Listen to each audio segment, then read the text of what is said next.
আসসালামু আলাইকুম, welcome back to my channel. আশা করছি আল্লাহর রহমতে আপনারা সকলে খুব ভালো আছেন। আমিও খুব ভালো আছি, তাই চলে আসলাম আপনাদের মাঝে খুবই মজার একটা রেসিপি নিয়ে। আমার তো খুব পছন্দ, আর আমি মনে করি আমি যে রেসিপিগুলো আপনাদের শেয়ার করি তা আপনাদের কাছেও খুব ভালো লাগে। আর আজকের রেসিপিটি হচ্ছে টাকি মাছ দিয়ে ডাটার তরকারি। খুবই মজার একটা রেসিপি, আমি খুবই পার্সোনালি পছন্দ করি, তাই আপনাদের সাথে শেয়ার করলাম। চলুন দেখিয়ে দিচ্ছি আমি কিভাবে এই রেসিপিটি তৈরি করলাম এবং কি কি উপকরণ ব্যবহার করেছি। প্রথমে আমি একটা প্যানে দিয়ে দিচ্ছি তেল, সয়াবিন তেল। তেল দিয়েছি আমি এখানে প্রায় 1/4 কাপ থেকে একটু কম। আর দিয়ে দিচ্ছি পেঁয়াজ কুচি। আমি এখানে পেঁয়াজ কুচি নিয়েছি 1/3 কাপ পরিমাণে। পেঁয়াজ কুচি দিয়ে আমি খুব ভালোভাবে একটু ভেজে নিচ্ছি। যখন এরকমটা ভাজা হয়ে যাবে তখন দিয়ে দিচ্ছি সামান্য পরিমাণে পানি, আর পানিটা দেব মশলা কষানোর জন্য। দিয়ে দিচ্ছি আদা রসুনের পেস্ট। আদা রসুনের পেস্ট দিয়েছি আমি 1.5 টেবিল চামচ পরিমাণে। এখন আমি বাকি উপকরণগুলো ব্যবহার করব। দিয়ে দিচ্ছি লবণ স্বাদ মতো, হলুদের গুঁড়া 1/2 চামচ পরিমাণে, লাল মরিচের গুঁড়া 1 চামচ পরিমাণে, ধনিয়ার গুঁড়া 1.5 চামচ পরিমাণে, জিরার গুঁড়া 1 চামচ পরিমাণে। সবগুলো গুঁড়া মশলা অ্যাড করা হয়ে গেছে। এখন আমি নাড়াচাড়া করে খুব ভালোভাবে মিশিয়ে দেব এবং কিছুক্ষণ অপেক্ষা করব। কিছুক্ষণ পর আমি দিয়ে দিচ্ছি ফালি করে কেটে রাখা কাঁচামরিচ। আর কাঁচামরিচটা এই তরকারিতে এভাবে দিলে কাঁচামরিচের ফ্লেভারটা খুব ভালোভাবে আসে। দিয়ে দিচ্ছি 2টো মিডিয়াম সাইজের টমেটো, আমি স্লাইস করে কেটে নিয়েছিলাম। টমেটোটা এই পর্যায়ে দিলে খুব ভালোভাবে টমেটোটাও গলে যাবে না এবং তরকারিটাও খেতে ভালো লাগবে। এখন আমি দিয়ে দিচ্ছি টাকি মাছ। আমি এখানে মিডিয়াম সাইজের টাকি মাছগুলো নিয়েছি। অবশ্য এই রেসিপিটি অনেকে চিংড়ি মাছ দিয়েও করে থাকেন, কিন্তু আমার কাছে মনে হলো যে টাকি মাছ দিয়ে করেও খুব ভালো লেগেছে, তাই আমি টাকি মাছ দিয়ে রেসিপিটি করেছি। দিয়ে দিয়েছি এখানে আমি টাকি মাছ। আপনারা আপনাদের পরিমাণ বুঝে যে যেরকম মাছ খেতে পছন্দ করেন সেই অনুযায়ী নিয়ে নেবেন। কিছুক্ষণ অপেক্ষা করে আমি ডাটা দিয়ে দিব। খুব বেশি অপেক্ষা করব না, তাহলে মাছগুলো পরে ডাটা দিলে ভেঙে যাবে।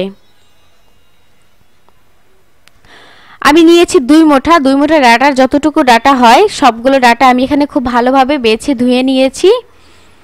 এখন আমি আলতো করে উল্টে পাল্টে দিচ্ছি যাতে মাছগুলো ভেঙে না যায়।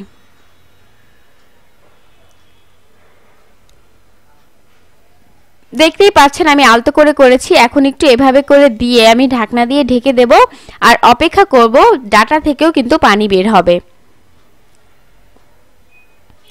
প্রায় 5 থেকে 7 মিনিট পরে দেখতেই পাচ্ছেন ডাটা থেকে যথেষ্ট পরিমাণে পানি বের হয়েছে এবং ডাটাগুলো কিছুটা সেদ্ধ হচ্ছে। এখন আমি আবারও একটু নাড়াচাড়া করে দেব। আর মাছগুলো যদি ভেঙেও যায় তাও কোনো প্রবলেম নেই, খেতে কিন্তু খুবই ভালো লাগে। একটু নাড়াচাড়া করে দিলাম। এখন আমি আবারও ঢাকনা দিয়ে ঢেকে দিচ্ছি আর অপেক্ষা করছি আরও কিছুক্ষণ পরে চলে আসলাম। এখন দেখতে পাচ্ছেন ডাটাগুলো কিন্তু প্রায় 50% সেদ্ধ হয়ে গেছে। এখন আমি একটু নাড়াচাড়া করে দিচ্ছি। এভাবে করে একটু পরপর নাড়াচাড়া করে দিতে হবে যাতে করে তলায় কোনোভাবেই ডাটাগুলো লেগে না যায় এবং মশলাগুলো লেগে না যায়। এ পর্যায়ে আপনারা যতটুকু ঝোল খাবেন সেই হিসাবে পানি দিয়ে দিবেন। আমি আমার পছন্দ অনুযায়ী বা আমি যতটুকু ঝোল খাবো সেই হিসাবে পানি দিয়ে দিলাম। আমি একটু মাখা মাখা করব, তারপরও পানিটা একটু বেশি দিলাম যাতে করে ডাটাটা পারফেক্টলি সেদ্ধ হয়ে যায়। ঢাকনা দিয়ে ঢেকে দিলাম আর অপেক্ষা করছি কিছুক্ষণ পরে ঢাকনাটা তুলে নিচ্ছি। আপনাদেরকে একটু দেখিয়ে দিচ্ছি এটা কত ভালোভাবে বলক চলে এসছে। এখন আমি আবার একটু নাড়াচাড়া করে দেব।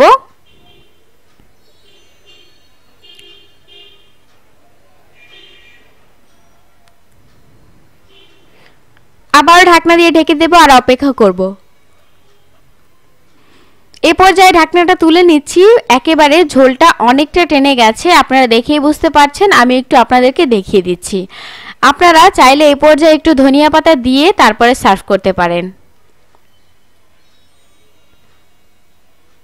আমি চুলা থেকে নামিয়ে নিয়েছি আর সার্ভিং ডিশে সার্ভ করেছি।